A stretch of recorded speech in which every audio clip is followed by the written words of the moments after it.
Broadcasting from the Investor Hour studios and all around the world, you're listening to the Stansberry Investor Hour. Tune in each Thursday on iTunes, Google Play, and everywhere you find podcasts for the latest episodes of the Stansberry Investor Hour. Sign up for the free show archive at investorhour.com. Here's your host, Dan Ferris. Hello and welcome to the Stansberry Investor Hour. I'm your host, Dan Ferris. I'm also the editor of Extreme Value, published by Stansberry Research. Today, instead of our normal interview, we'll replay the Great American Panel discussion from our annual conference held last week in Las Vegas. The panel is hosted by Buck Sexton and featured Ron Paul, Trish Regan, John Tamny, Grant Williams, and myself in a wide-ranging discussion about politics, finance, and economics, and how all three of them fit together.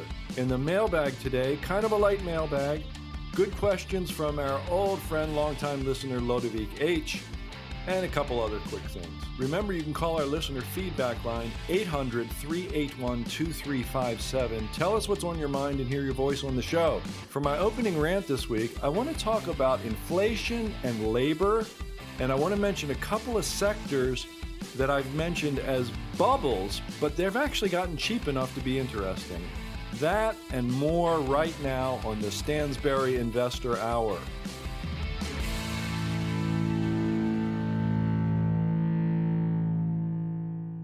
All right, let's talk about inflation and labor. There was a really cool chart that I saw maybe a week or so ago.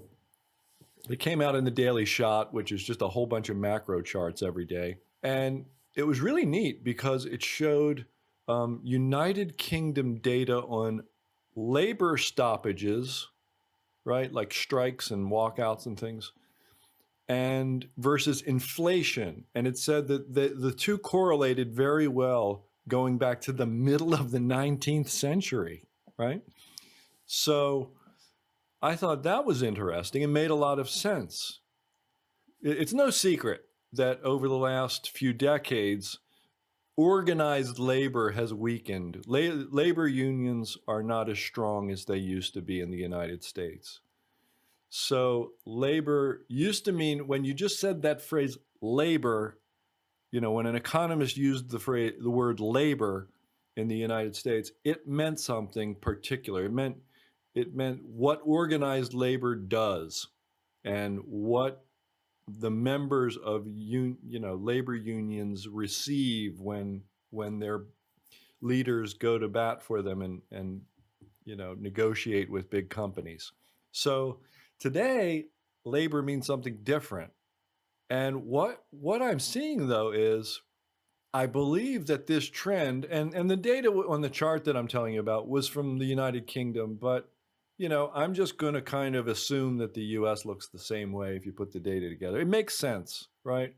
When inflation starts hitting, wages are the last thing to go up. So people start feeling it. It hurts. And, they say, hey, we need more money, man. Everything costs more and we're making the same amount.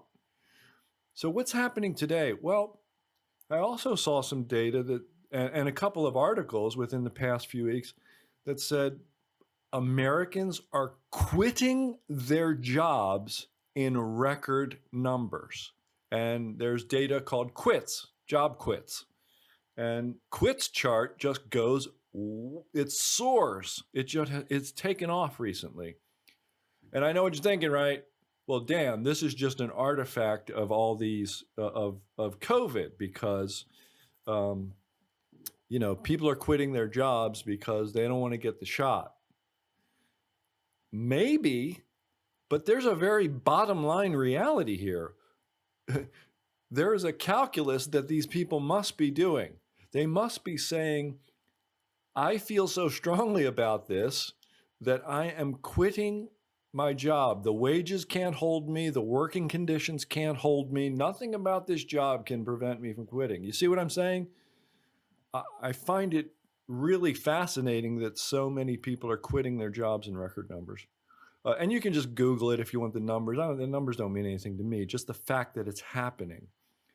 And then I think about this, that UK data that shows inflation and labor, and I think about how all the inflation markers are just straight up and to the right over the past year or so, and especially since the summer, especially over the past several months. And I think, well, this is just another labor. This makes sense. This is just like all those labor stoppages in that data from the UK. And people are saying, well, I'm not making enough. The job's no good. I don't like it. Plus, they're making me get a vaccine that I don't want. And I quit. So this could be another indication that, as we are finding out, and as the Fed narrative has changed so dramatically, from inflation being transitory to, maybe frustrating, not transitory. And then the next thing is going to be, oh crap, gas is, $8, $10 a gallon at the pump. Not there yet, but I think we'll get there. And then, of course, the shortages. Everyone says the same thing about shortages of various goods and services. You see empty shelves at the grocery store and all the ships that are backed up, especially at West Coast port, United States West Coast seaports. Well, again, the narrative is, it's all just a result of COVID. We're just the country, the world is getting back together, and it's, we're all getting back to work and back to business, and these things are just painful reminders of what we've been through, but it'll all be in the past soon enough. I don't think so. I think COVID really, and let's make it very crystal clear, not COVID, government responses to COVID throughout the world is what we're really talking about. When I say COVID, it's shortcut. It's just a shortcut for the result of government lockdowns in response to COVID, because mostly, they went way too far. It's become patently obvious that they went way, way too far. And I think the effects are going to be with us more or less permanently. And I also think that, this is off the topic, but real quick, I think that the government really loves what it was able to do, the power it was able to get, and the way people so sheepishly went along with everything, that the next thing they'll do this with, that they ran the drill with COVID, and they're going to run the same playbook with climate change. They're going to pretend it's an emergency, which it is not, nothing like it. And they're going to run the same playbook. But anyway, I think the effects of the COVID lockdowns are going to be with us more or less permanently. And I think one of those effects is massive, massive stimulus spending and government spending. And I think that's going to elevate inflation for some period of time. I'll be surprised if we don't see elevated inflation starting this year and then for at least another 4 years, so 5 years total. That'd be through 2025, right? 2021, 2, 3, 4, 5 years at least. And maybe much more beyond that, because we now we have the spending that you need to bid the prices of things up, and we have the supply chain effects, so that there's more spending, there's some shortages, things get bid up, and people have changed their lives. It's not just that there are shortages, it's that people radically changed their lives. A lot of people moved. They realized that, well, we're always going to work from home now, so we can live anywhere. And why the heck do we want to, pay $5,000 a month for an apartment in some big city like New York or someplace, when we can live someplace that's more pleasant and we can do a lot more outdoorsy stuff and be with nature, let's just say, for one example. Or maybe we can move to a lower tax state or something like that. There are all kinds of reasons why people move, and now they know that they can work from anywhere, so they're moving, and that's going to be a more or less permanent change. And I think there will be other permanent changes. So I think inflation will be with us. I think what's happening, the reason why Americans are quitting their jobs in record numbers is because, among other things, the wages are insufficient to hold them.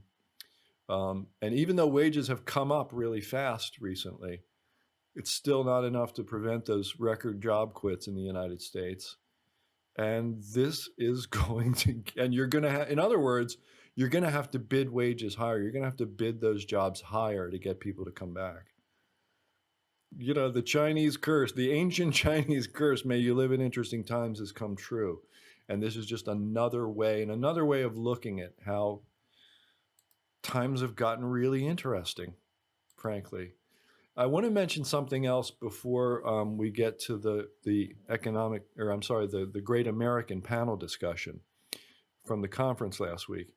And that is, remember, I've been talking about bubbles for a while here, and I mentioned in a recent podcast how you see all these smaller bubbles popping, and I talked about ARK Invest, the ETFs, which are basically a play on disruptive innovation that has gotten totally out of hand. And there's a lot of garbage companies in those ETFs that were bid way too high, and it was a big bubble. And I think it popped. I think it peaked earlier this year in March and has popped. And cannabis, I think, was another one of those. And I mentioned like clean energy and meme stocks and maybe a couple other things that I can't remember. But I mentioned 5 or 6 of these smaller bubbles that have popped already.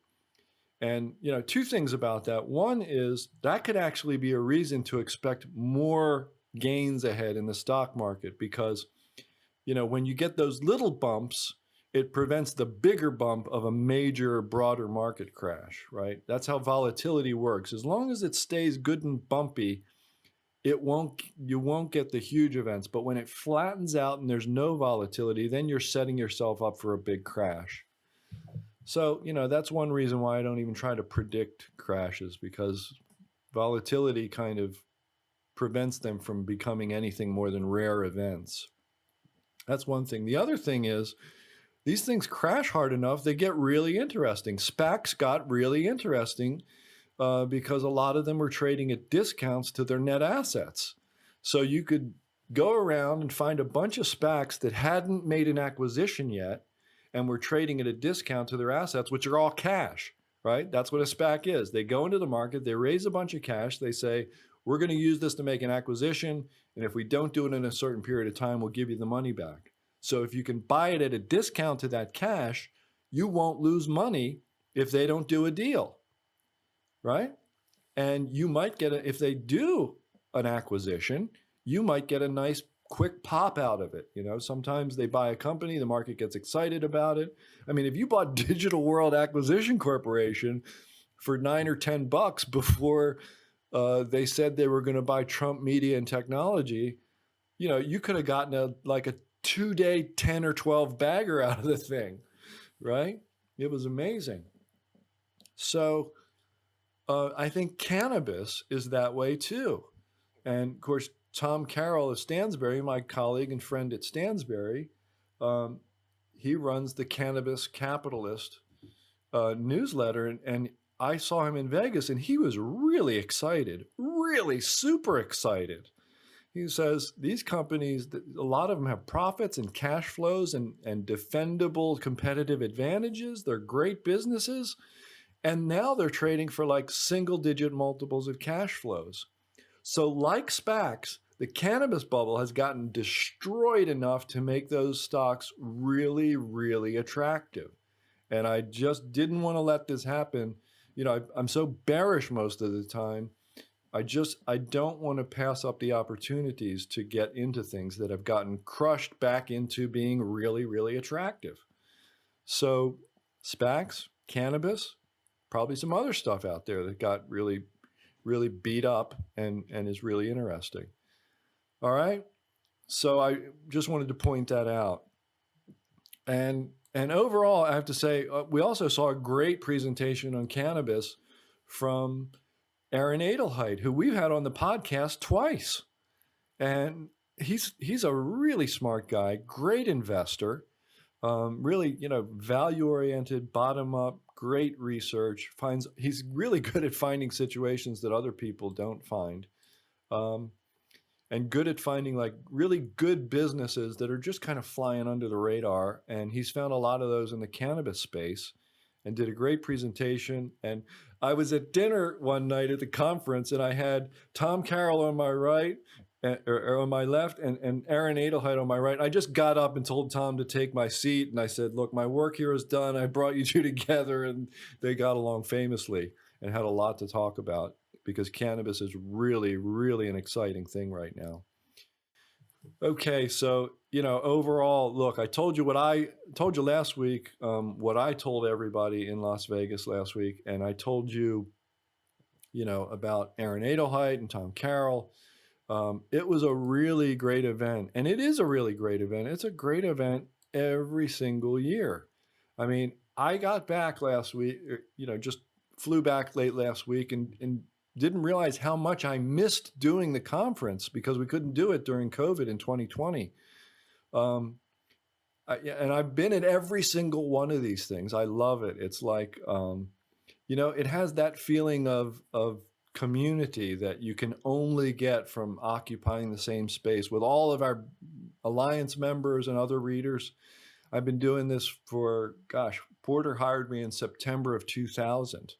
So I've been doing this for 21 years, and I've been in the newsletter business for 24 years. I've attended every single Stansberry conference, and attended it last year virtually. And, I've spoken every year. And being back in Vegas, it just felt so back to normal and so good.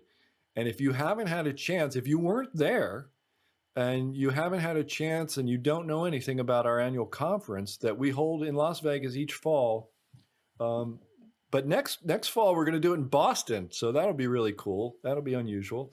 But if you don't know about this, visit 2021livestream.com. All one word, 2021livestream.com.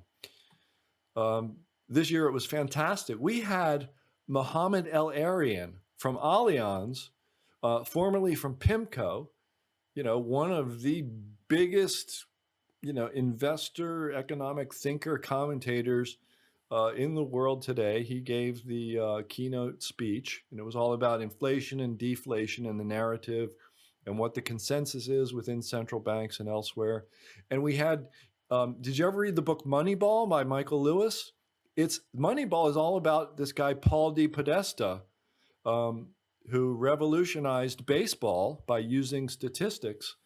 And he's the chief strategy officer from the Cleveland Browns. He was there. He gave a great talk. John Tamny from Popular Economics was there. He was on the Great American Panel that you're going to hear today. And a lot of other really smart individuals, lots of Stansberry research analysts. I talked with Mark Chaikin about the system that he uses to pick stocks. He's a great stock picker. Another great stock picker, Matt McCall, had a great talk with him. And Eric Wade was there, our crypto guy. I mean, you can imagine his stuff is on fire these days. He's crushing it. And he gave away a cryptocurrency pick during his talk, right? You didn't even have to buy his newsletter. And you won't find that recommendation in the portfolio of his newsletter. The only place to get access to it is to watch his presentation online at 2021livestream.com. And among all the speakers that presented on day one and day two of the conference, including some of your favorite Stansberry editors and analysts, myself and all my colleagues at Stansberry, there were 27 picks for the audience, and some of which you just won't get any other way than by watching the presentation. And it doesn't even include Matt McCall's incredible lineup of 38 different companies that he mentioned during his presentation. So 27 plus 38, right? And on day three, during our annual Alliance meeting for our Alliance members, our team shared 30 picks, including my Alliance pick this year. And I won't share that Alliance pick anywhere else. You either saw it during that presentation or you're not going to get it anywhere else. So, huge number of new picks that you won't get anywhere else mentioned at the conference, which you can have access to by going to 2021livestream.com, not in our published portfolios. It's like having a year's worth of Stansberry newsletters like dumped on you, in just a couple hours. It's really cool. And the presentations are really good. They're entertaining and funny and stuff. So if you want to get access to the Stansberry Vegas conference, where you can watch all the presentations from the comfort of your home and get access to all these brand new recommendations, visit 2021livestream.com. That's www.2021livestream.com. 2021livestream.com. Check it out. All right.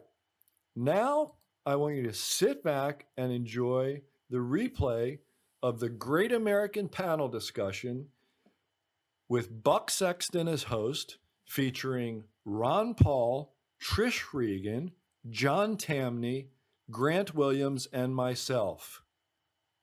Here it is. Enjoy.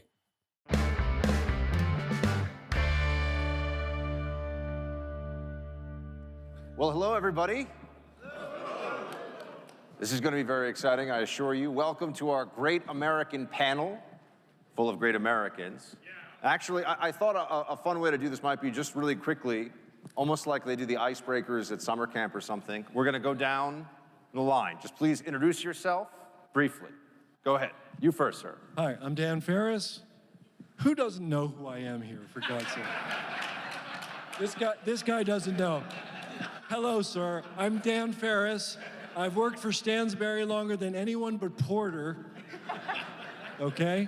I'm the editor of Extreme Value and the host of the Stansberry Investor Hour podcast, www.investorhour.com. There we go.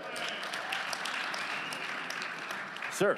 Most of you don't know who I am. I'm John Tamny, editor of Real Clear Markets, vice president of FreedomWorks. My latest book that all of you should buy several copies of is When Politicians Panicked.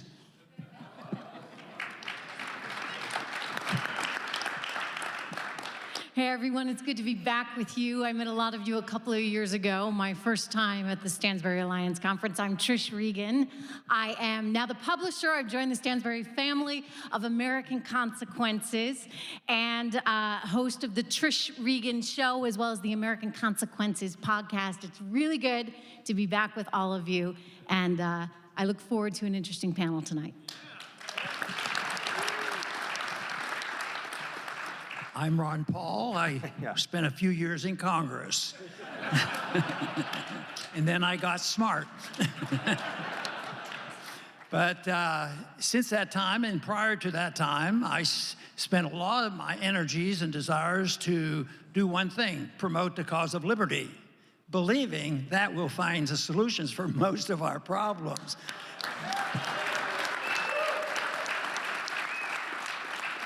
And now I'm currently involved on a daily basis with the Ron Paul Liberty Report, along with Daniel McAdams, which is a live stream program at 11 Central Time. And we go over, current events. And also, I have a homeschooling program. And this was modest in nature, and I started it after I left Congress in 2013. And it's been steady. But I would wonder whether you were surprised or not what happened to the growth of that company or the curriculum in this past year. It's more than doubled. People are looking for something different than what they're getting from the government schools. Thank you. I'm Grant Williams. I'm the author of a newsletter called Things That Make You Go Hum and the host of the Grant Williams podcast. And I am actually, I think I'm on the wrong panel because I'm English. Was there a Great Britain panel? I'm not sure. I figure I'm like the Jeremy Irons in all the American movies, like the bad British guy that you get to throw fruit at if you don't like some of the answers up here. So We broke up with you a few years back, didn't we? Yeah, I think so. And really briefly, my name is Buck Sexton. I actually sat on a panel with Dr. Paul 5 years ago at my first Stansberry conference. I've been coming for a while. I now co-host the Clay Travis and Buck Sexton show, which is in the spot, thank you, formerly the time slot of the great and the one and only Rush Limbaugh. So it is now the biggest radio show in the country. So let's have a conversation now, shall we? Thank you all for introducing yourselves to everyone knows you, but just in case, figure we'd give folks a refresher. Dr. Paul, we're gonna go to you first. Because every person, I did a quick poll, non-scientific of course, beforehand, of what questions or what topics would people, just speaking to some of the folks here over the last couple of days, inflation, inflation, inflation. I want to hear what everyone has to say about it. How bad do you think it's going to get? What do you see happening? Well, the first thing I would do is make sure everybody's thinking the same thing for the definition of inflation. Because 9 out of 10, and I imagine most of the people in the room will think inflation is when the CPI goes up and the government tells them, oh, there's some inflation out there. And having studied Austrian economics and paid attention to Mises, he said that's a distraction. Inflation is the increase in the money supply. And that's how you inflate it, and then you have ill effects from that. You have malinvestment, you distort interest rates, and you cause the business cycle from that. But I think it's horrendous. I think it's, I got fascinated with, getting into politics and talking publicly about economics was after the breakdown of the Bretton Woods in 1971, literally because we were bankrupt and we couldn't support the dollar any longer. And at that time, the inflation rates got pretty high. But the one thing that you can depend on back then or even now is you can't believe what the government tells you in almost everything. But especially on foreign policy or whether it's economic policy or statistics or the danger of COVID, the whole works. Look at that stuff, with a bit of reluctance. But no, I don't think they're talking more about the inflation, but it's always the prices, and that way you can blame something other than the Federal Reserve. See, how often do you hear the Federal Reserve mentioned along when they talk about inflation? Well, you can't have inflation without an instrument like the Federal Reserve, and because they inflate the currency and they cause the problem. The Federal Reserve is a taxing authority. It's an interference. It messes up the interest rates. It causes the malinvestment, but very few people would really spend much time on that. So if you're concerned about inflation, which everybody is getting concerned about, what they have to do is talk about when are we going to audit the Fed and when are we going to get rid of the Fed to solve the problem of inflation? So the instrument is, of course, a very powerful instrument, and that is that of the control of the money supply and finding who to blame. And most of the time, there's a lot of fudging and rigging of prices. So if prices are going up and a gold price is a reflection of interest rates, you can bet your bottom dollar that they'll rig the price of just about everything if it serves the interest of the government. Grant, thank you, Dr. Paul. Grant, this morning you had a conversation with Mohammed, right? And the conversation turned to inflation or deflation. Some folks came up to me and said, can you give us a little more clarity on that back and forth? Yeah, for sure. I think it's important to understand that what Dr. Paul said is absolutely right about what the definition of inflation is. But the problem is for the public, what they recognize as inflation is rising prices. That's when it starts to become a problem for the general public. That's when they start writing to their congressman, and complaining about the fact that prices are going up. So it is important to understand what real inflation is and what the inflation is that gets people agitated. And again, Dr. Paul's right. What's happened over the last number of years is the Federal Reserve have interfered with money. And if you corrupt money, you corrupt society ultimately, because everything comes down to transaction in a modern day society.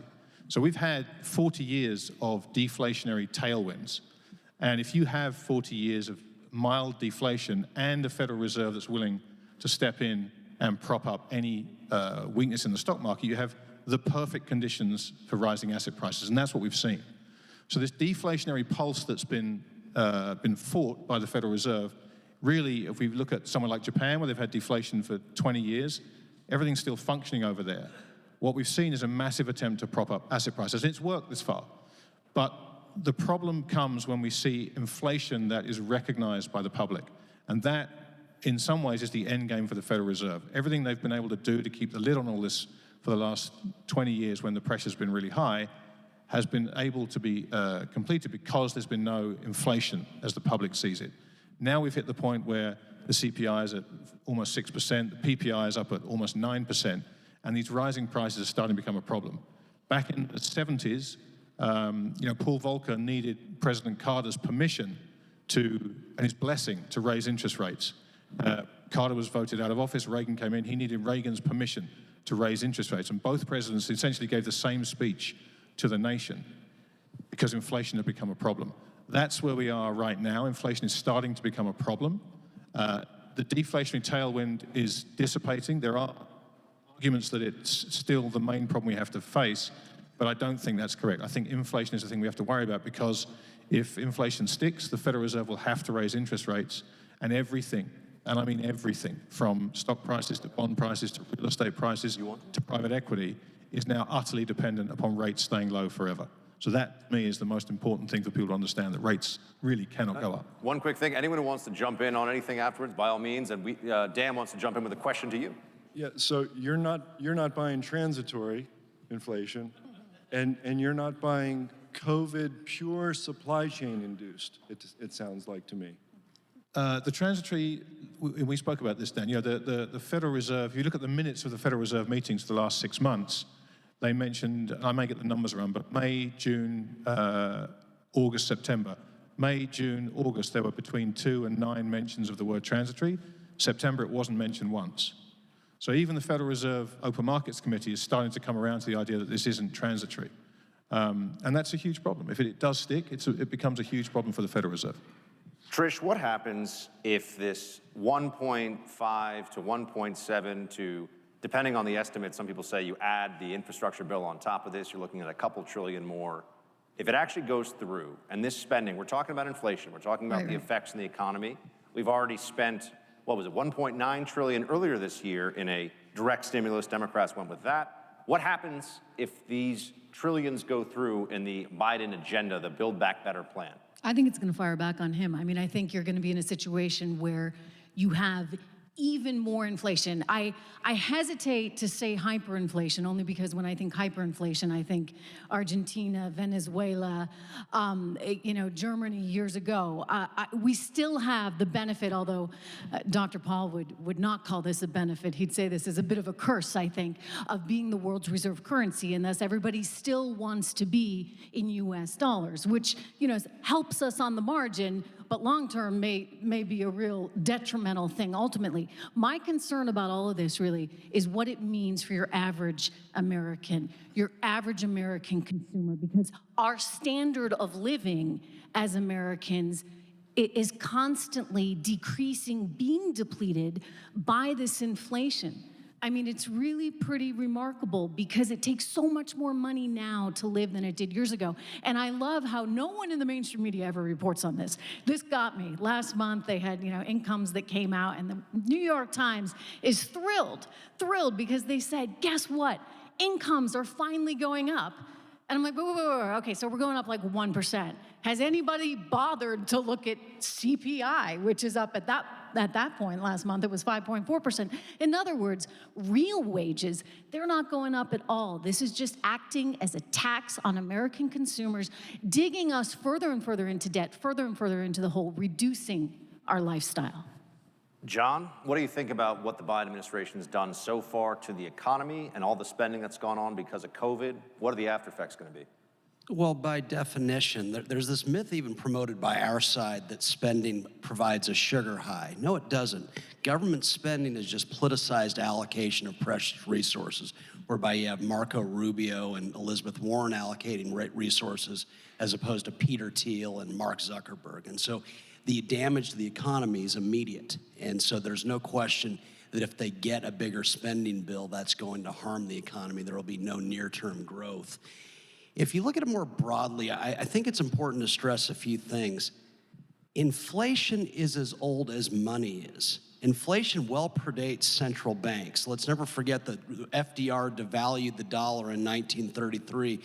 Fed Chair Eugene Meyer begged him to not do it and resigned over his decision. He was powerless to fight FDR.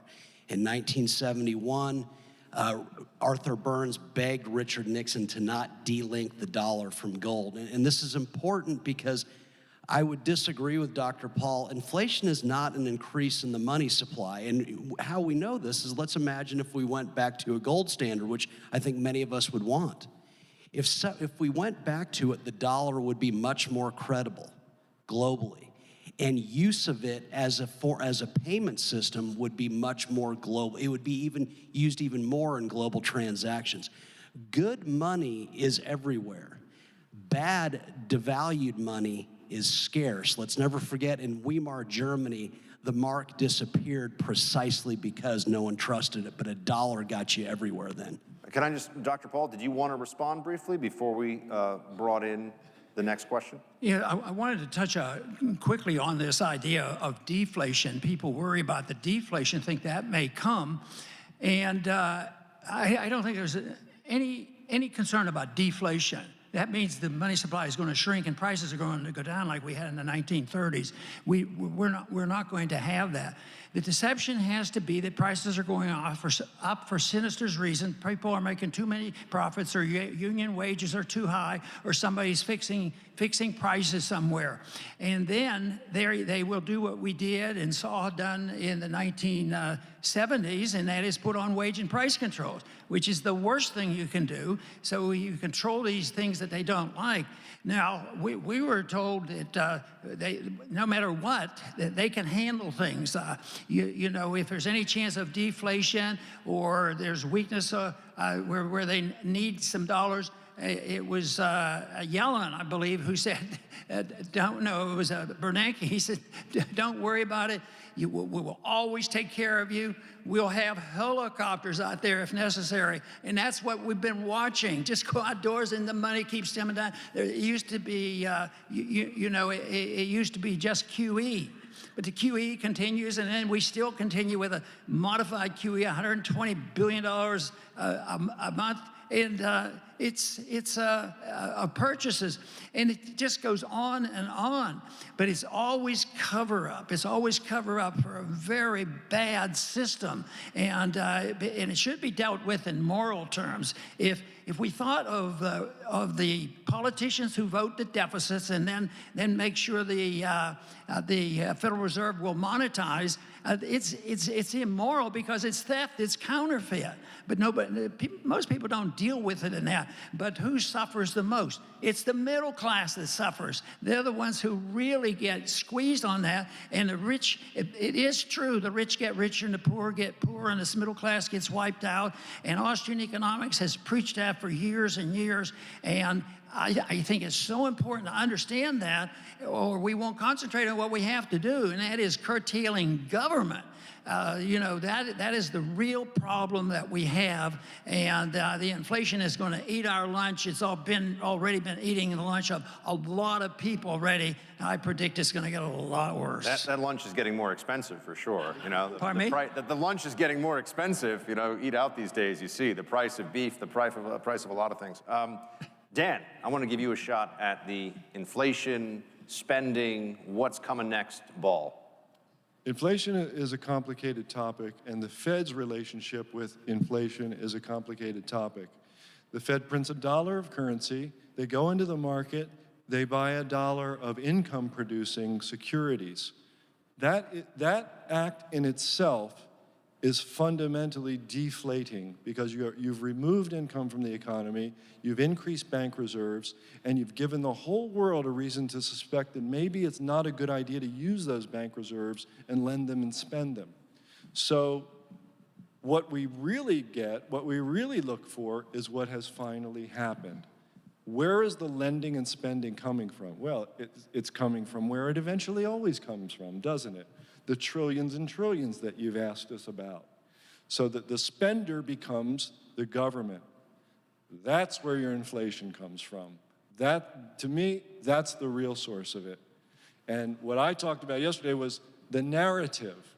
And what we're really talking about is the narrative, right? Transitory, frustrating, not transitory anymore. And then I said, oh shit, gas is $8 a gallon. That's the next step in the narrative.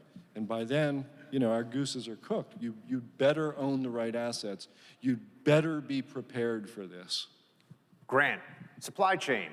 It was something that you were seeing popping up in the news a few weeks ago. Then the photos all of a sudden of shipping, container ships rather, all off the coast of California, hundreds of them. You've got truckers now. I have a friend who runs a business who says that truckers will say, I know we have a contract, but I can get 3 times as much if I dump your stuff on the side and pick up a new haul. Things are getting pretty rough out there. People are worried about what's going to be on the shelf at their store in the holidays.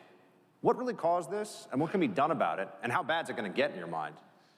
Well, look, the old saying that the cure for high prices is high prices has never been more true with this. You know, we have a supply chain problem because people have a high demand for goods, and a lot of that happens because we have a very recent memory through COVID of not being able to buy toilet paper and bread, and so we have a memory now that is very recent of not being able to buy things. So knowing that a year and a half ago you couldn't buy toilet paper, if the price of toilet paper went up 20%, you'd probably go and buy some because you're worried at being back in that situation again. So as these goods become scarcer, as the supply chain problems hit, people are prepared to pay higher prices to have access to these goods and services. Those prices need to go higher to solve this supply chain problem. If the prices go high enough, people will suddenly go, you know what, I can't pay that, or I won't pay that. So I suspect higher prices are going to be the cure for this problem in the short term. The supply chain problem isn't that enormous, right? If you can't buy a used car for more than the price of a new car, you know what, you don't buy a used car. You just can't afford to pay those prices. So there will be an equilibrium where the supply chain causes higher prices, and that will temper the demand. It's always been that way. The big problem of all this is the wages. When you talk about the truck driver there, that's a really important fact. What we've had in all the inflations we've seen really since the 80s, we haven't seen, as Trish pointed out, wages go up commensurately with the inflation. Wage increases are very sticky. You can lower prices again if you jack your prices up due to shortages. You can lower your prices again as a producer, but try taking a wage hike away from someone. Try going to a union official and saying, look, you know that we gave you that 17% increase last year, we need to take half of it back again. That's not going to happen. So as we see a lot of companies, Amazon, Walmart, some of these really big companies, Starbucks, raising their minimum wage, some of them because they've been under pressure, some of them because they want to virtue signal and be good corporate citizens. It's great in the moment, but those wage price hikes are now baked into the cake. That's baked into their input costs, and they're not going to go down. So I think this is a very important thing to understand. We are seeing for the first time in 40 years wage prices go, even if it's nominal, and Trish's point is absolutely correct, these aren't real wages, but they will have to go up to keep up with real wage prices, and that wage price spiral is a real threat to all of this. Yeah, Trish, what kind of political costs do you think the administration may run even if it is just photos of empty toy shelves? I mean, to the point that Grant's making, people aren't going to starve in this country. We're not worried about empty shelves in the Venezuela sense, the Maduro diet, so to speak. But what happens when people start to see what's actually going on here in real terms during the holiday season when we were told they were going to build back better? I think it's game over. I mean, I really think, and the poll numbers reflect this. I mean, it's just amazing how much the Biden administration is suffering politically because of all this. What happens in 24, we'll see. I mean, there's a long time and a lot can change between now and then. But at present, if this continues, people continue to pay more at the gas pump. People have to continue to pay more for toys that maybe they can't get for their kids. I mean, your kid wants one special toy and you go out of your way to get it and it doesn't arrive, or the price is more than you can afford. People take this quite personally, and they do want to blame someone. And they probably don't blame Jerome Powell as much as I think some of us do. They turn around and they say, who are the leaders in charge? And that's Biden, and I think he will pay a political cost for this, for sure. John, what do you make of it? Well, look back to Adam Smith. I mean, I think it's fairly basic here. His opening pages were about a pin factory. A man alone in a pin factory could maybe produce one pin per day. But a man working with several co-workers where everyone was specializing in that same pin factory could produce tens of thousands. So you think about something unsophisticated like that and then consider airplanes and computers and toys. Imagine the global cooperation of billions of workers entering into trillions of different contractual arrangements over the decades on the way to this global supply chain. And then a political class that thought it needed to guide us away from a virus decided to shut down the most sophisticated supply chain the world had ever known Is anyone surprised that we've got shortages right now? I mean, the shortages are a statement of the obvious. But what's offensive is when we call it supply chain shortages or inflation. No, this was central planning. This was the imposition of command and control where there had been freedom before. Let's be very clear about what happened. The political class, Republicans and Democrats and everyone between, caused this when they went for lockdowns as a virus mitigation strategy. Dr. Paul, one of the features of the Trump presidency was a repeated call to bring back more industry to the U.S. Do you think what we're seeing both with the supply chain issue, but also tensions with China, which we're going to return to spice things up in a little bit, makes people think now longer and harder about having more domestic U.S. production? And in effect, it becomes a patriotic imperative for us to make things here, because if we are reliant on these supply chains, and particularly if we're reliant on China, we're vulnerable. Well, I don't think that's a problem. The problem is lack of liberty, lack of free markets, lack of a sound currency, and letting people decide where to build it. And they should be built where the best deal is, and we should be out of this economic planning. I think when I look at those ships standing out there and jobs going begging, nobody's taking the jobs, and then you have the price inflation going up. This is all, to me, a result of central economic planning. It all started before COVID came because many of us had talked about the beginning of the downturn, before COVID hit, because the cycle had made that point and they had to have this correction. And we live by central economic planning, but they think, and they've been pretty sophisticated and have been getting away with it more than they should. So the downturn had started, then we ended up with COVID, then we have some people who wanted to take advantage of COVID because they saw some advantages to wrecking our economy, and it wasn't an accident that the two were combined. So the economic planning has done it, and that has allowed this to happen. So it started, it continues, even when you don't have COVID, you have the Federal Reserve rigging interest rates. That's economic planning. You have stimulus, deficit spending, and it's always by Republicans and Democrats. And we were at the end of the line for this, especially when they turned on COVID.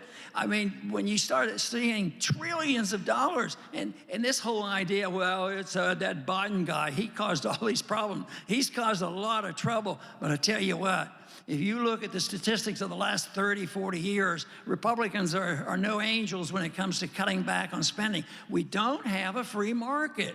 And I keep seeing, when I see those ships out there, all those problems, I simplify it. Central economic planning doesn't work. Free up the market, free up the people. Dan. Yes, did you hear what he said?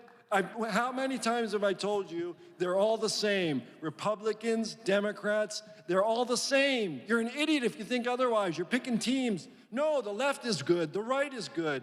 It's stupid. He's exactly right, and he knows. He was there for decades. The guy got reelected for promising not to spend money in Washington, D.C. I promise you, he knows what he's talking about, and that's what I'm telling you.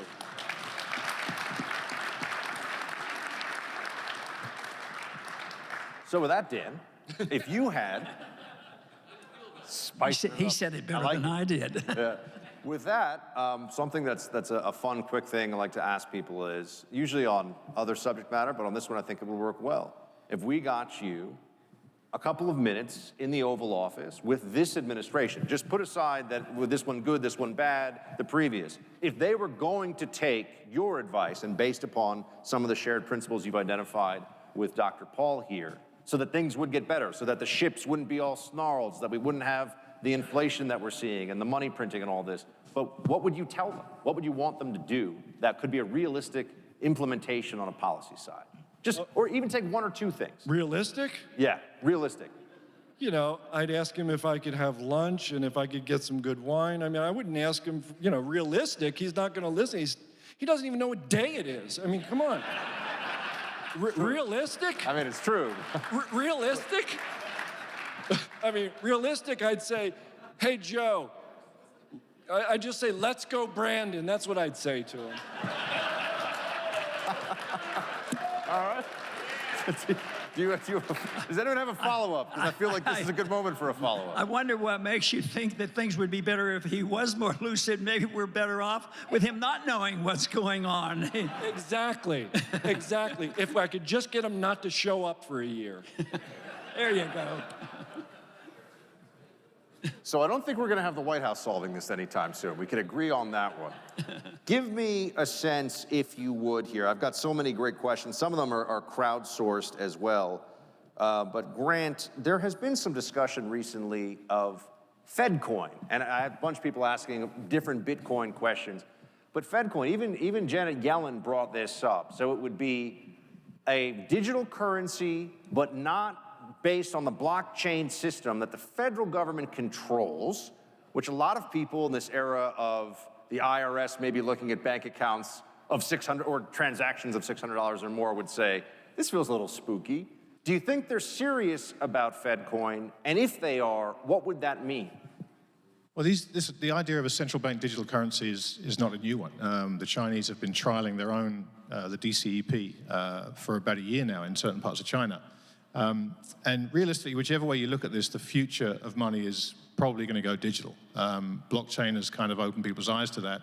The trouble with a centrally coordinated, government-backed digital currency is for you as Americans, that creates an enormous problem because every single transaction you do is on the government ledger. And so what it gives the government is enormous powers in terms of taxation primarily. They can tax everything at source.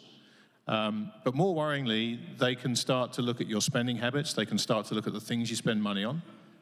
They can start dropping money into the accounts of people who are politically aligned with them, for example. They can start taxing people who aren't politically aligned with them. And all these things sound like a kind of dystopian vision of the future.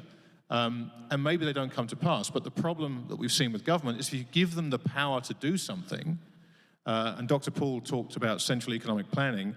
I totally understand his point, but I would argue that what's actually happened is central economic reaction. None of this has been planned. They're basically putting out the last fire with centrally commanded diktats.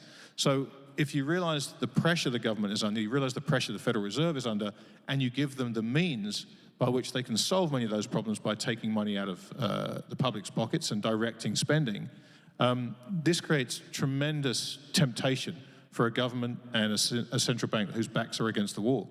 So, imagine if the Fed was going to say, right, we're going to drop $100 into your account, but you can only spend it on these products, and you have to spend it within a month or that money goes away.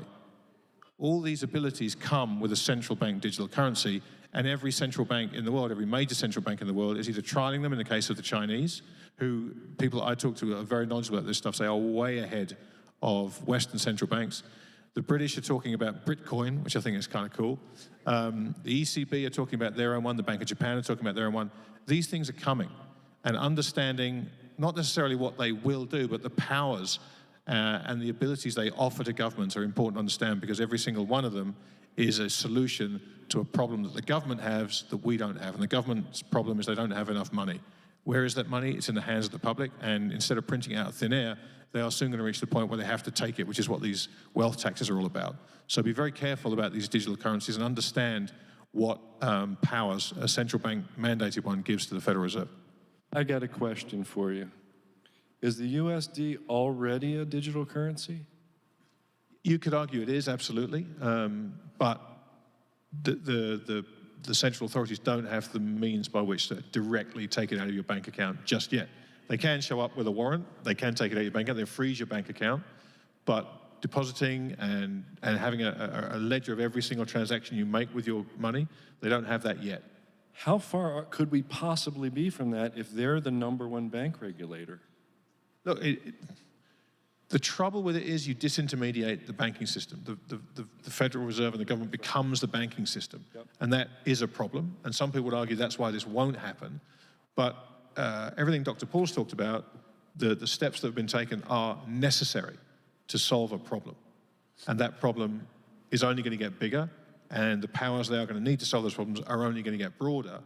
And a digital currency, at a stroke of a pen, gives them remarkably wide powers. And it's very dangerous. I feel like you and I are taking 10 times as long to say what these three said with like 20 words. You're absolutely right. John, you know, Grant just mentioned the wealth tax situation, and it is now included, as it stands, in the Biden bill, if it goes through, or the Build Back Better agenda, whatever they're calling it up on Capitol Hill. And it would include, I believe for the first time, someone can correct me if this is wrong, taking unrealized gains and taxing them. Essentially, at a certain level of wealth, a person would have to establish what their stock upside was and pay a tax without having made an actual sale on that transaction. Do you think that is feasible and serious? Do you think, and by the way, this is something I want to push to everybody in a moment, do you think that's feasible and serious? And if so, why should we think they would stop there? 401ks are a big fat goose for the federal government if they decide they're going to start taxing unrealized gains in the market. 17 of the first 20 years of Amazon, for instance, being public, at least one time in each of those 17 years, there was a 20% correction in Amazon during that year. So you think about this, if they chose to tax you at a certain time based on an unrealized gain, you could pay based on a huge gain that a year later would not be there. Let's remember, in the early 2000s, Amazon went down to about $7 a share. So it's an impossibility. It cannot happen. There's just no way you could pull this off. But it's important to point out that assuming you could institute a wealth tax, it cannot be forgotten that the rich are the most important drivers of economic progress. And they are precisely because they've got unspent wealth. Economists believe economic growth is driven by consumption. No, investment drives economic growth. The rich uniquely have investment funds. And so once you start attacking the wealth of those with the most, you are attacking the very wealth that drives all advance in an economy. It would be economically disastrous. Trish, fun history here. As we all know, the income tax started out as a tax on the very, very wealthy in this country a little over 100 years ago, if memory serves. So assuming the implementation that John's talking about is a challenge, what do you think the game is here? Is it just including a little bit of class warfare? You didn't build that stuff into the bill? Sure. Or are they actually going to find a way to start taking a wealth tax, trying this the way I believe they've got one in France. They've tried it in a few other places. It didn't work out very well. It didn't work, right? I mean, and he was out of a job. It was Hollande, right, that tried that. It didn't work. Look, to quote Margaret Thatcher, we all know it well, at some point, you're gonna run out of other people's money here. The reality is, if they actually wanted to do what they say they want to do, they could do it. I mean, think about, I call it the fat cat private equity tax loophole. Right now, if you're a private equity banker on Wall Street, your income is treated as investment. So you got basically a 20% savings right off the bat. Well, it turns out the private equity industry gives a whole lot of money to Washington, D.C., like to the tune of $625 million in this last election cycle. So what do you know? Nobody's going after them to pay their quote-unquote fair share. So they continue to be able to treat their income as though it's investment, even though that's actually how they make their living, and it really is technically income. So I'm troubled by this. I think it's very much a class warfare thing. I don't think it's going to get them anywhere, but they're going to continue to perpetuate this because they want to look like they're sticking it to someone. And don't forget, I think there's a real, I think there's a selfishness, frankly, to a lot of our leaders in Washington, D.C., and maybe they go there for the right reasons, and they grow up as kids being really idealistic and they want to fix and change the world. But then they realize self-interest is the one and, only thing that's going to keep them sort of coming back there. So they've got to do something that they think is politically expedient. And for Biden and for a lot of Democrats right now, it's pointing the finger at the billionaires and saying, we're going to go after you. Dr. Paul, you saw a lot in your days in Congress. Right now, the Biden White House is claiming, and that's just again, because this is who's in charge right now, I'm not trying to make it political. They're claiming that the cost, this is the tagline, this is the selling point, the cost of the multi-trillion-dollar Build Back Better bill is zero. This is what they repeat endlessly. The cost is zero. What game are they playing? self-serving game they play in Washington. It means nothing. It means nothing to them. They just go back and forth. But you know, a few years ago, there was a big debate over the value-added sales tax or a flat tax, and that was well debated. And there were bills introduced, and I was always, because they knew I was anti-tax, the supporters would say, come on, get on our bill, get on our bill. And I never got on one of those bills because I thought they were missing the whole question. It isn't the method of taxation. I claim spending is a tax. It taxes the economy. You tax it if you collect a little bit by the income tax or capital gains tax. You borrow money and you have to pay it back. You have the Fed monetizing it. As soon as you spend the money, it's taxed. It's never paid for except with the destruction of the currency. And this is the reason why they don't get anywhere. Then they talk about these things, and if you ever did some of these things you suggest and logic tells you you should do it, it's sort of like saying, oh, okay, we heard a rumor that the Fed was going to announce tomorrow morning that they were going to start raising interest rates deliberately, and it's going to start tomorrow, and it's going to be deliberate for a year because, you know, interest rates have been too low and it's anti-market. Nobody would believe that, you know. It's not going to happen. Or if the Congress would come out and say, well, yes, people say, don't you just need some good people up there and change who runs the House of Representatives and the Senate that change it and it will work? No, it is so embedded that if you cut a little bit of spending, no, they don't cut any spending.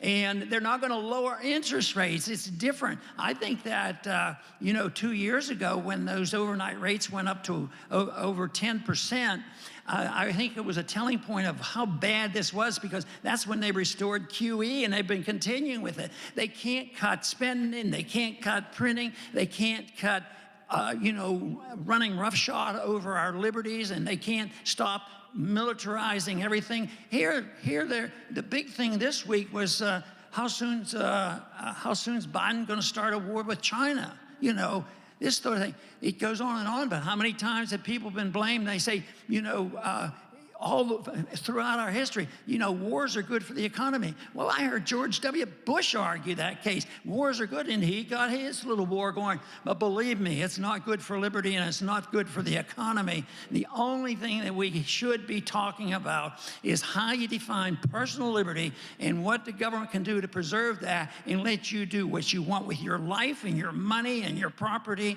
If you make a mistake, you suffer the consequences. And whether you're in gold or cryptos or whatever, you don't want the government interfering, but you should have one rule: don't defraud. Don't defraud. That's against it. Don't fraud and don't lie. But that isn't the case. We're in deep, you know what, because this is a real mess, and they're totally trapped on doing anything, any little effort. There are no Paul Volckers out there that will come to your rescue. I'm so glad you evoked the, yeah. I'm so glad you evoked the war is good for the economy fallacy. It is the broken window fallacy, right? The broken window fallacy is a little boy throws a rock through the shop window and breaks it. Well, that's great, because that's good for the guy who makes glass, right? But what you never see, it's always the things you don't see and can't measure. That's the real destruction of taxes and inflation, and it's the real destruction of war, because you don't see what the guy who owned that first window would have bought with the money that is now he's spending it just to tread water, right? Brilliant, as usual. Where are interest rates going, Dan? And when? Interest rates, you know, this is going to sound ridiculous. People ask me to ask you that specifically. From a guy who is, you know, really worried about inflation, but I'm actually sitting here watching bonds go down, looking for a rally at this moment. So I'm looking for them to go down in the near term.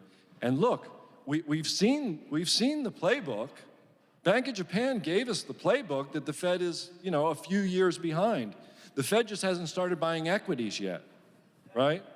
But we know the playbook, and we know it results in, to date, roughly 11 trillion of negative yielding sovereign debt. Supposed to be the safest thing in the world, but you're guaranteed to lose money holding it. So, you know, oddly, I have to say kind of down over the next few years. John, we hear about modern monetary theory these days, right? The idea that you just spend what you need to spend and then deal with inflation as it comes, loosely defined. It comes up in discussions generally about economic advisors to folks like Bernie Sanders, Alexandria Ocasio-Cortez. The political left seems to talk about modern monetary theory more openly than ever before. I know people on the right who say, aren't we just doing that and not calling it that? How far are we from some version of MMT where the only real break you have is when inflation gets so bad that the peasants are out there with the pitchfork, so to speak? Well, it cannot be stressed enough that money's sole purpose is to circulate consumable goods.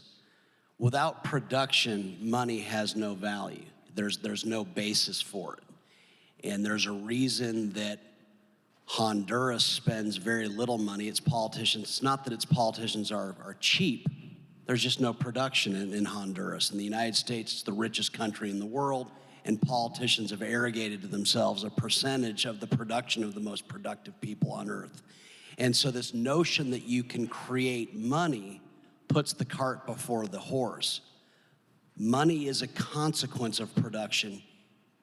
It's not a driver of it. Economists think it's a driver of it, but if that were true, we could make East St. Louis a rich city tomorrow just by creating money and putting it there. You can create it all you want. It would achieve nothing. Now, let me imagine, let's imagine we put it in Baltimore, in West Baltimore. You could put it in the banks there, but it would disappear as quickly as it arrived because money seeks out its best opportunity.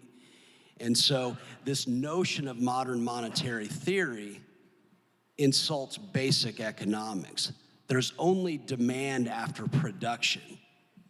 MMT presumes that you can print demand. No. Demand is a consequence. You have to produce first always, and MMT gets it backwards. Are we going in that direction? No, what we're going in the direction of is in the United States, politicians have access to the most productive people on earth, and they pluck the holy hell out of them. We got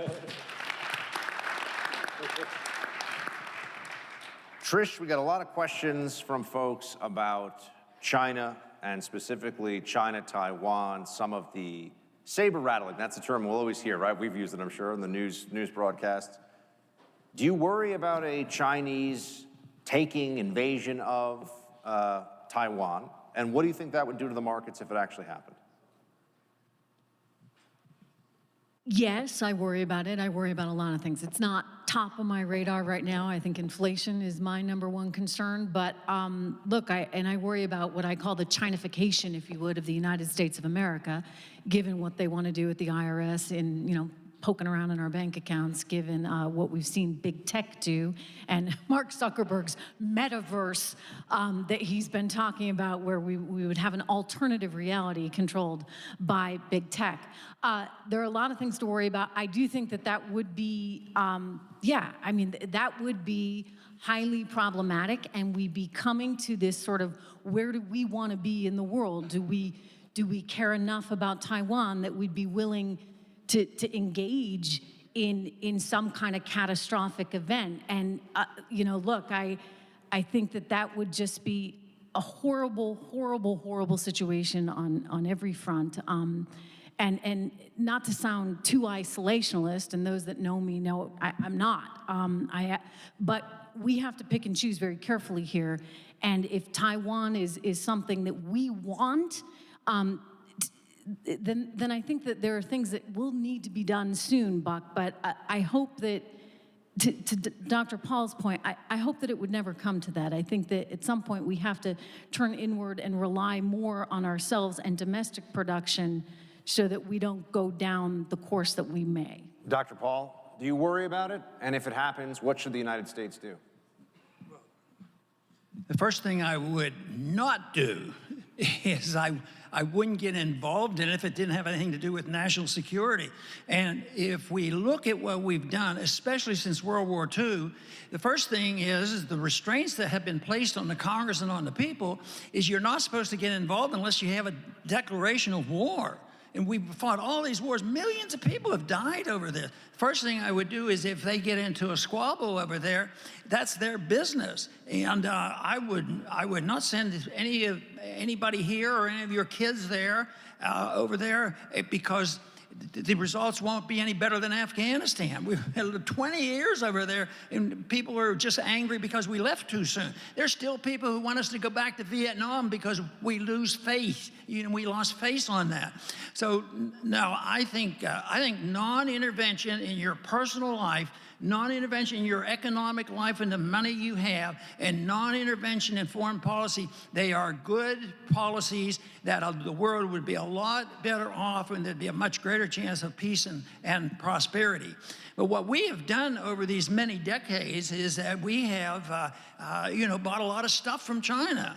I remember in high school, some of my teachers got redrafted, sent over there and killed fighting with the Chinese. Made no sense whatsoever, and now Nixon was a real bummer, almost everything he did, but I like the idea that we would at least talk to the Chinese. That was better than shooting and killing each other. And so, but the whole thing is, right now, it's real easy. It's real easy to bash China. This country, if you want to run an election in a Republican district, you better be willing to really bash China. But what's the purpose? We spend a lot more money on military than they do. And we print up the money, and they take all our fiat money, and we buy all their stuff. Then they save their money, then they buy up a lot of competition. They've been able to buy up minerals and everything else around the world, and they became, in a way we have, ironically, subsidized them by buying all their stuff. But I just do not think that it's worth getting involved.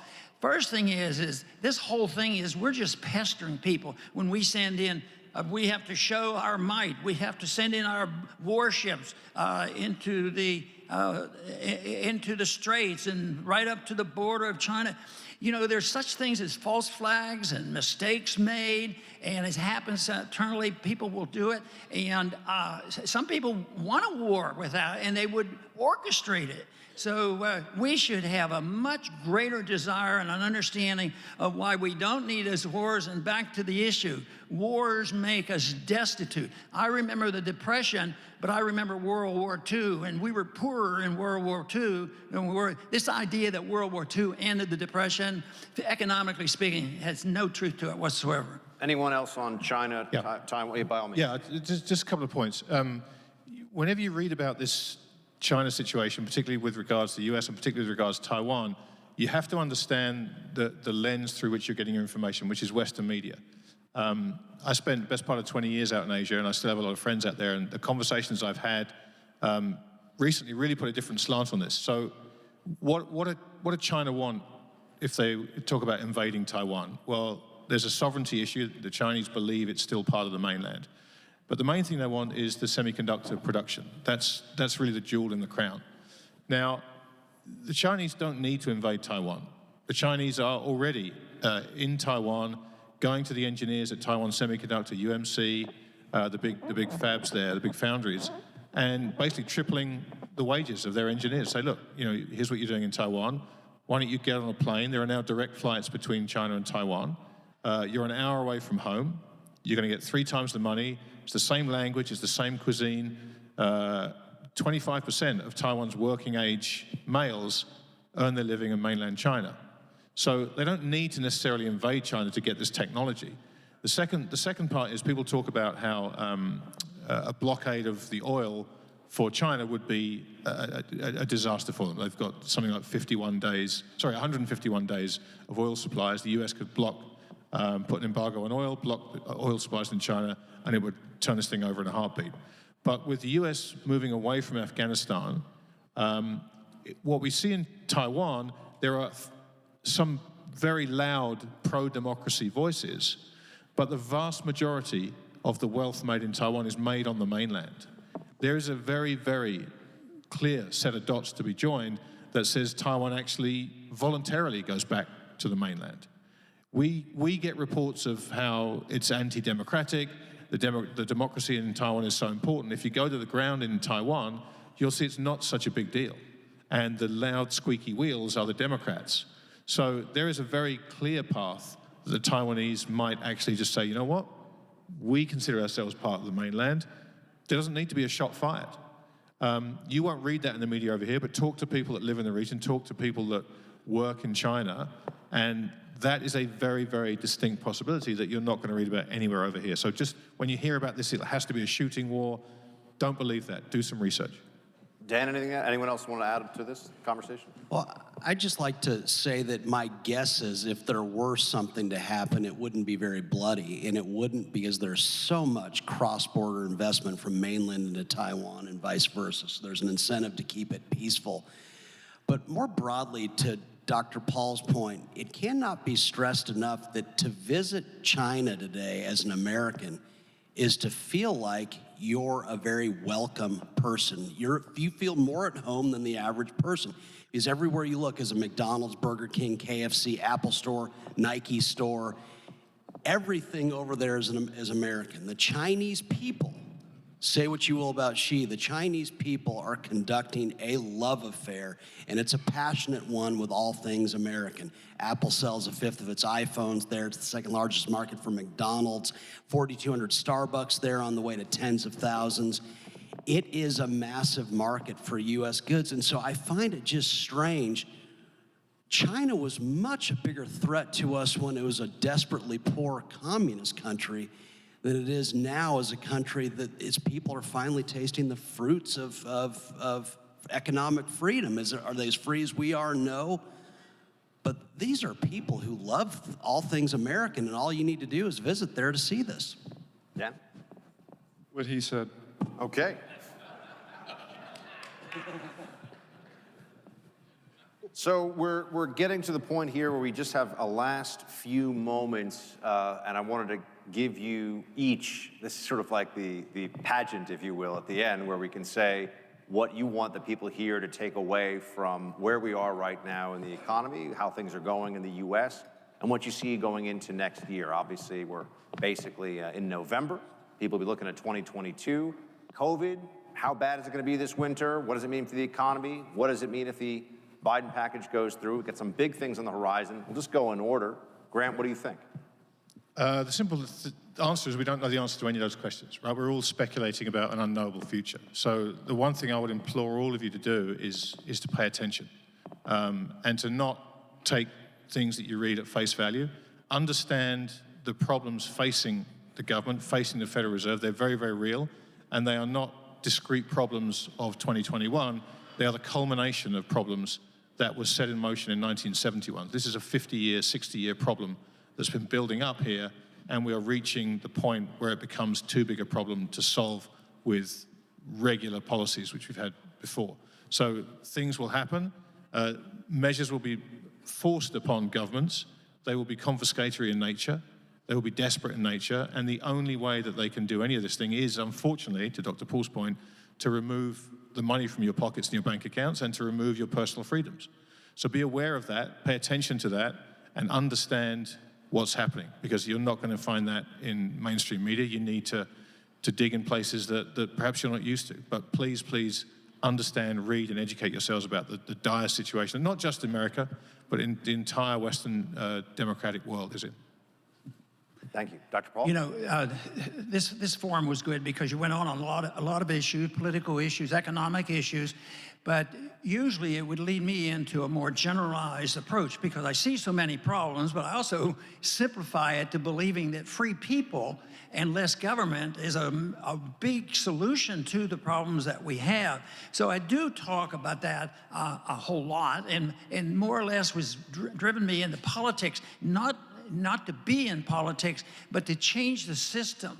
And I think that is the most important thing that we can do, because all these problems we've talked about, most of them can be solved in a free society, but John Adams warned that if you don't, even our Constitution isn't worth much if you don't have a moral people. And sometimes I think we still have a problem there about how people act and treat each other. But my summation to this is to quote Bastiat's, the law. This is a little pamphlet. If you haven't read The Bastards of the Law, you should. It's a small little pamphlet by Hayek. And he talks about what is legal, what is legal plunder. And that is, if the government says so, if they pass a law, they can take from A and give it to B, and all of a sudden you have this monster that we have, is efficient government, that you run up deficits and you print the money and you tax people on all this. And his solution to the law is not complex. He said, if you personally can't do it, you're not allowed to send your congressman to do it. If you can't rob your neighbor of funds because you want to do good someplace in the world, or for helping your kids, or you're in need, and you take the definition of rights and say anything anybody needs something or demands something, that you have a right to it, and you have a right to take it from somebody. If you can't do it, you can't watch in. Fortunately, in this world today, most of us are still very much aware that we aren't supposed to hurt people, we're not supposed to kill people, and we're supposed to get along with people. We should be charitable. And at the same time, though, we have such a temptation. People say, except I need to do this because this person isn't going to have any bread in the morning if that happens. They have to realize the world is better off and more prosperous, less poverty, less starvation, less wars, all these things, by turning it back to the people. That's why I stick with the general principles rather than individual, looking at each thing. But we'll try my best to describe what happens to the individual issues like monetary policy and the different things that we have to talk about. But for me, the issue is the preservation of liberty. I think we can apply it to money. I want competition in money.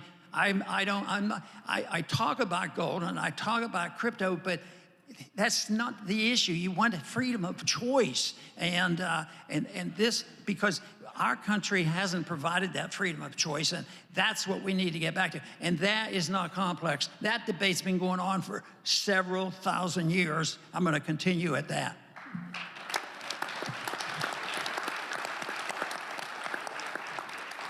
We're here.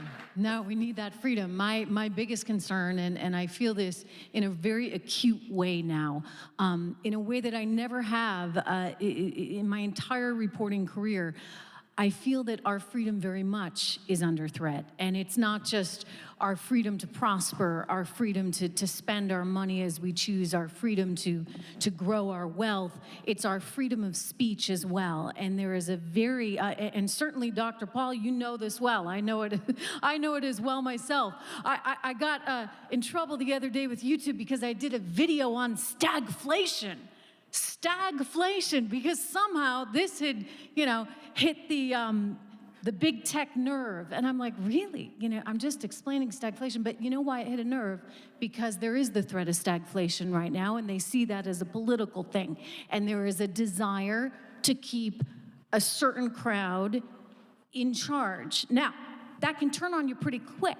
I mean, think about if you had a Republican in the White House that wanted to make sure that he or she stayed there and therefore was working with big tech and maybe, offering certain things like, we won't break you up. You don't have to worry about antitrust. And then big tech is suddenly doing what the Republicans want. I mean, it can switch very, on a dime depending on who's there. And so this is my biggest concern. I worry about it from an economic standpoint in terms of our freedom to spend our money as we choose, our freedom to succeed, and our freedom to talk about all these issues as we do. And again, I think you, sir, know this very, very well, because I think I spoke to you shortly after Facebook tried to take down your page. And I'm like, my goodness, this is just a man who's preaching peace and the opportunity for prosperity. But this is how crazy the world is. So I leave you with that.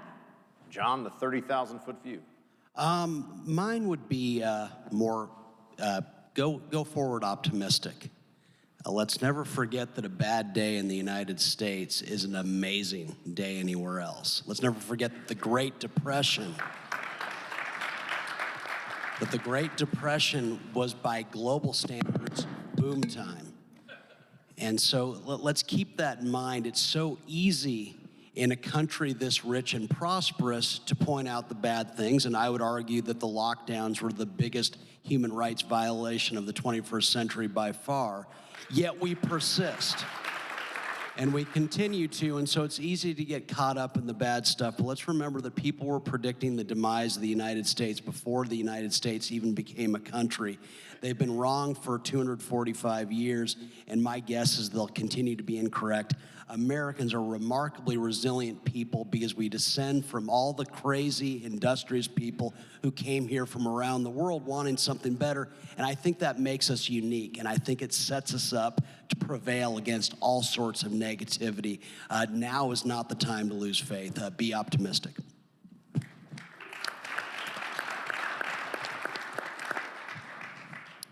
I like the theme of free speech. It's under attack. It's been completely perverted, right? Because now speech is violence, and violence is seen as an acceptable means to the end of squelching the allegedly violent speech.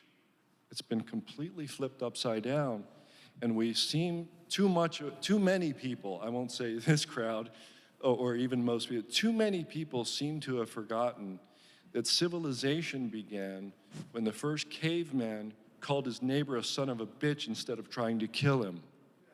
That's when civilization began, right? That's when we learned that sticks and stones can break my bones, but words can never hurt me, and words are far superior than sticks and stones. If you want to grow a great society and get along and prosper. Well, that's going to be it for the Great American Panel, everybody. Please say a thank you here to the tremendous assembled brain power to my right. Hope you've really enjoyed it.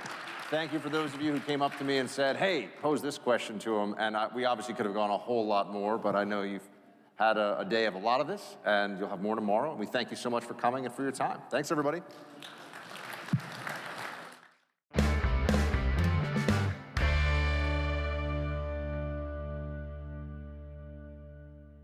Right now, I just want to share a quick story about a woman named Sandy Chaikin from Roxbury, Connecticut. Some years ago, she suffered a massive financial disaster. Now, this happens all the time, so it doesn't usually catch my attention, but it did this time because it led to one of the best money-making breakthroughs our firm has ever discovered. Here's what happened. Back in 2008, Sandy lost around 50% of her 401k. It was cut in half. She was furious because she entrusted that money. It was like the bulk of her life savings to a money manager. And when her husband, Mark Chaikin, saw how upset she was, he created this whole new investment system to help her make it all back. And since then, she's made 3 times her money overall. In fact, in about a year, Sandy made 7 times her money just on one stock alone, just by logging into this website her husband created to help everyday folks like her get revenge against Wall Street. As you can imagine, she's told hundreds of people about the system, and that's why today I'm telling you her story on the Investor Hour. In short, Sandy is offering you a chance to claim free access to the system today. Simply go online to www.sandy2021.com to learn more. Her husband, Mark, who spent 50 years on Wall Street, charged his former clients $5,000 a month to access the system. But today, Sandy is asking Mark to make an exception. That website again is sandy2021.com. Again, sandy2021.com to claim your free access. In the mailbag each week, you and I have an honest conversation about investing or whatever is on your mind. Just send your questions, comments, and politely worded criticisms to feedback@investorhour.com. I read as many emails as time allows, and I respond to as many as possible. Or give us a call at our listener feedback line, 800-381-2357. Tell us what's on your mind and hear your voice on the show. Not much this week. But we do have 2 questions from, what can I say, friend, longtime listener, investor extraordinaire Ludovic H. And first, Ludovic says, When and why, or he just says why, but I'll tell you when. Why did you decide to sell your gold or some part of it? This is a good thing to discuss. I've mentioned this before. I said I sold some gold and I wish I'd never done it. And it was actually I don't remember the exact date, but it was around late 2015 or so, because I wanted to raise a little cash from somewhere, and I'd hold this gold for years. I mean, it was like savings to me, And I was looking just to raise some cash for somewhere so I could buy these little gold mining stocks that I thought had just gotten dirt cheap at that point. And they had a great run over the next several months in early 2016. So I did really well. I timed it pretty well.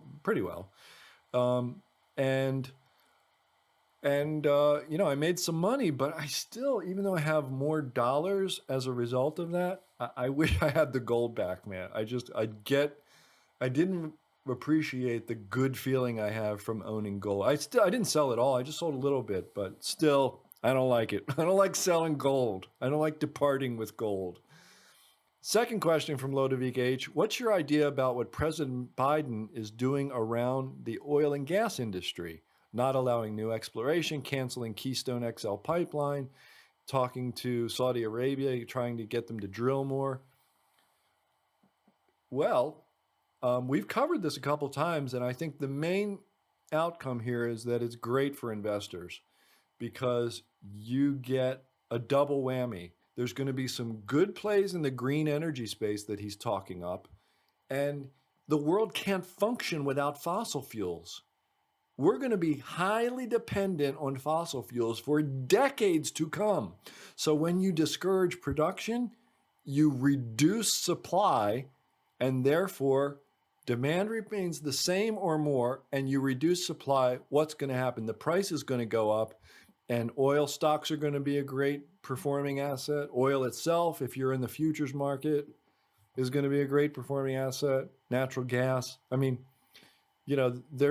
it's just going to be a good thing if you know how to exploit it. And I don't think it should be hard to exploit it. So that's what I think of that.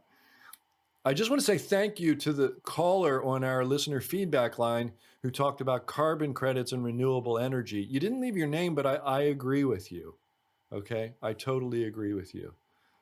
Next and last is Bernie B. And he says, during the hour, the guest talked about evolution. I have been unable to find the ticker symbol for it. Okay, so this is a stock called, it's called Evolution AB. I refer to it as Evolution Gaming. And it's a Swedish company that trades over the counter in the United States with a ticker symbol EVVTY. EVVTY. That's your ticker symbol, Bernie. I'm glad you asked about it because it's a great company. I mean, it's a gaming company, a gambling company, so online gambling, and it's done really well. I mean, it's a huge multi-bagger return over the last several years, and the folks that we've had on the show have talked about it and been really excited about its future prospects as well. So there you go, EVVTY. Well, that's another mailbag, and that's another episode of the Stansberry Investor Hour. I hope you enjoyed it as much as I did. We provide a transcript for every episode. Just go to www.investorhour.com, click on the episode you want, scroll all the way down, click on the word transcript, and enjoy. If you like this episode and know anybody who might enjoy listening to the show, tell them to check it out on their podcast app or at investorhour.com. Do me a favor too. Subscribe to the show on iTunes, Google Play, or wherever you listen to podcasts. And while you're there, help us grow with a rate and a review. Follow us on Facebook and Instagram. Our handle is @InvestorHour. On Twitter, our handle is @investor_hour. Have a guest you want me to interview? Drop me a note, feedback@investorhour.com, or call the listener feedback line, 800-381-2357. Tell me what's on your mind and hear your voice on the show.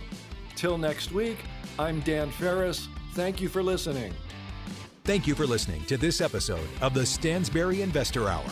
To access today's notes and receive notice of upcoming episodes, go to investorhour.com and enter your email. Have a question for Dan? Send him an email. feedback@investorhour.com. This broadcast is for entertainment purposes only and should not be considered personalized investment advice. Trading stocks and all other financial instruments involves risk. You should not make any investment decision based solely on what you hear. Stansberry Investor Hour is produced by Stansberry Research and is copyrighted by the Stansberry Radio Network.